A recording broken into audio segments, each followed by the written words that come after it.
welcome back. How you guys doing? Happy Saturday. It's been a while since we jumped an NBA video. Knicks are playing today against the Lakers. We'll be watching that. Give you guys my post-game thoughts after that. A lot of stuff is going on. Obviously, Knicks suck ass. Kemba's probably going to leave. Randall, I don't know if Julius Randle's going to leave. Honestly, I couldn't really tell you, but if he does, I mean, it is what it is. Obviously, I think Alec Burks is going to leave as well. But I think my two choices on leaving is Kemba and Alec Burks.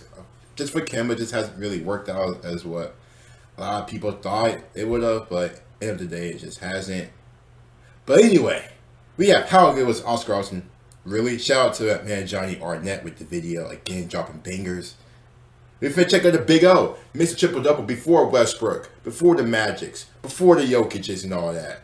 Anyway, let's go ahead and get into the video. Don't forget to like the video and sub as well. And let's get started. The Big O. Oscar Robertson is the best basketball player I ever played against. I mean, he had no weakness. When I look back in my career, he's the greatest player I ever played against, period. When you hear Michael Jordan's the best player of all time, how do you react? I react by saying those people probably didn't see Oscar Robertson play. I wasn't alive for Big O. Damn well. I was, couldn't tell you. I couldn't tell you. Golly. That's tough, MJ. Shout out to my man Johnny Arnett. Oscar Palmer Robertson. Most of you know who the legend of NBA history is. The first player to ever average a triple-double over the course of a season, and still just one of only two players to ever accomplish the feat. But many people nowadays struggle to grasp the skill and legacy of Oscar. Just how good was this guy?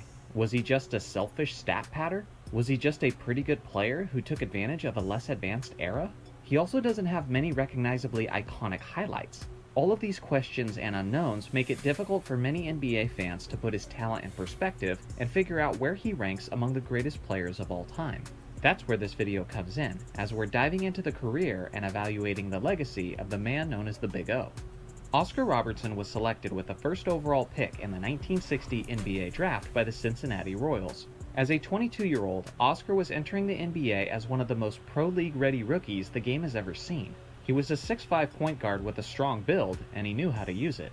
In his rookie campaign, Oscar took the league by storm, averaging 30 points, 10.1 rebounds, and 9.7 assists.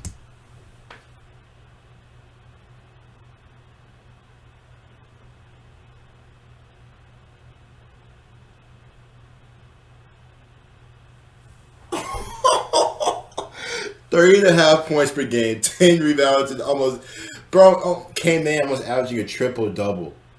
Oh my god. On 47.3% shooting in what is easily one of the greatest rookie seasons of all time. That's crazy. Damn, buddy. That he was that year's Rookie of the Year winner. Oscar's game wasn't flashy by any means. We recognize that today, but they knew it then too.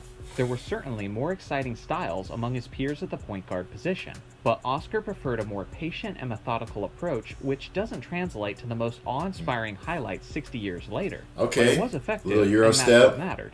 Many times, Oscar would simply back down his opponents and score from the post, using his IQ and his reliable jump shot. Scoring was just one of his many gifts, though.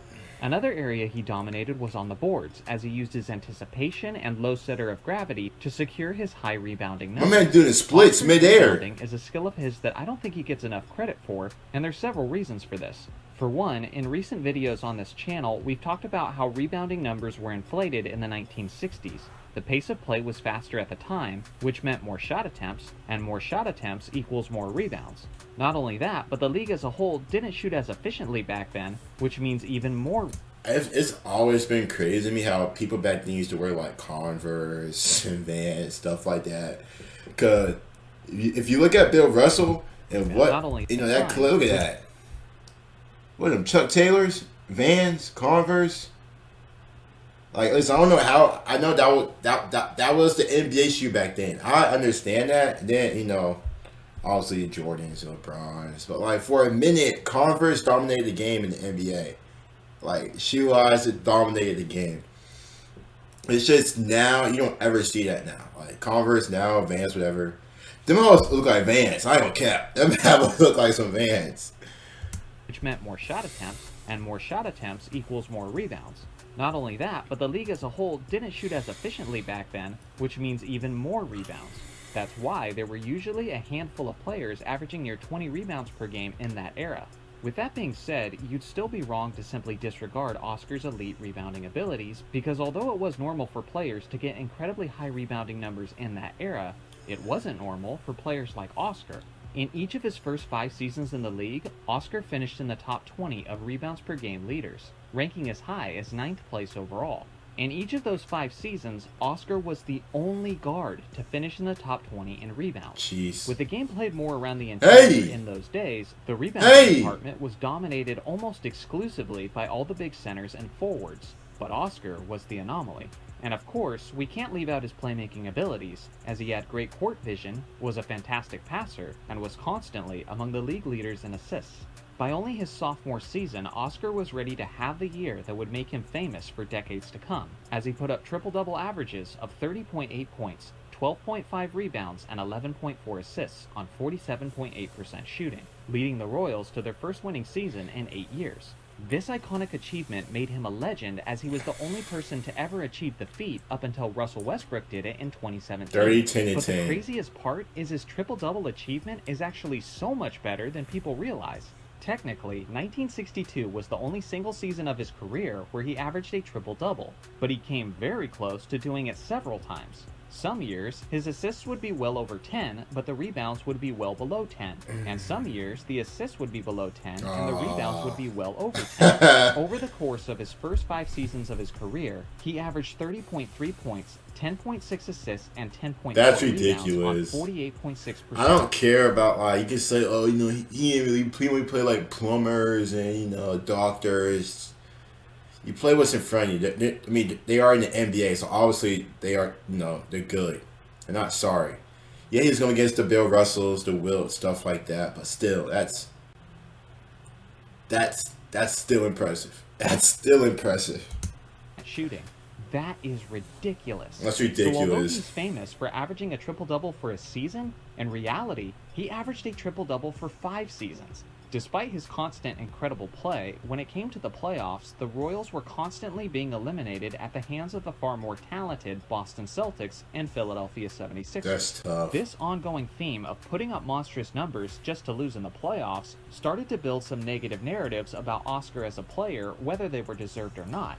My man wearing a belt? Say that he had a selfish style, and that he was too ball dominant, and that he needed to be more comfortable in a free-flowing offense where he isn't calling all the shots. Although he remained extremely productive for years, with all of these narratives and stigmas going on, and with plenty of tension in the locker room for a number of reasons, the relationship between him and the Royals began to sour, and eventually he was traded to the Milwaukee Bucks. At this point, this was basically the best thing that could have happened to It's an your ring, Oscar Kareem. Robertson, because after being with a mediocre supporting cast for years, in Milwaukee, he would be joining a young and dominant Lou Alcindor, before he became Kareem Abdul-Jabbar.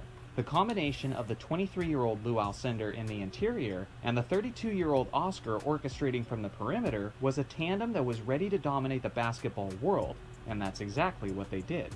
At one point, the Bucks won 20 straight games, which was an NBA record at the time. They finished the regular season with a 66-16 record, while bolstering the league's best offense and the best defense.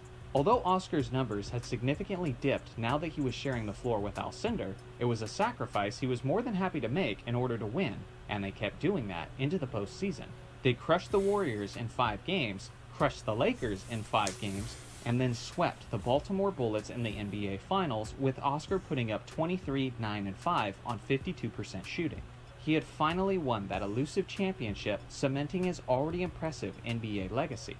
Looking at the totality of his career, he made 11 All-NBA teams, he was a 12-time All-Star, he's 12th on the all-time scoring list, 6th all-time in assists, and 75th in rebounds, and he was the 1964 league MVP. When it comes to the respect he gets among his contemporaries, it was basically as high as it gets. But amongst the community of NBA fans, he's not quite appreciated to the same extent, At all. and that's a tragedy. He might not have the flashiest game, he might not be dunking from the free throw line, but at the end of the day, he got it done. Let me know in the comments section if Oscar Robertson cracks your list of the 10 greatest players of all time. Thanks for watching as always, make sure to like and subscribe. That's tough. Top 10, that's tough. But he has a valid argument which you could put him in top 10. But, golly. Oscar was that guy. More, 10 times plus, All NBA, 10 times plus, All Star, stuff like that. 1964 rookie MVP. I'm sorry, he got his ring up with the Bucks. But I think what we've seen with Will, there's only so much you can do with your original team until shit goes left, stuff like that. But Oscar was that dude. I mean, to see him, I couldn't even imagine seeing him back then.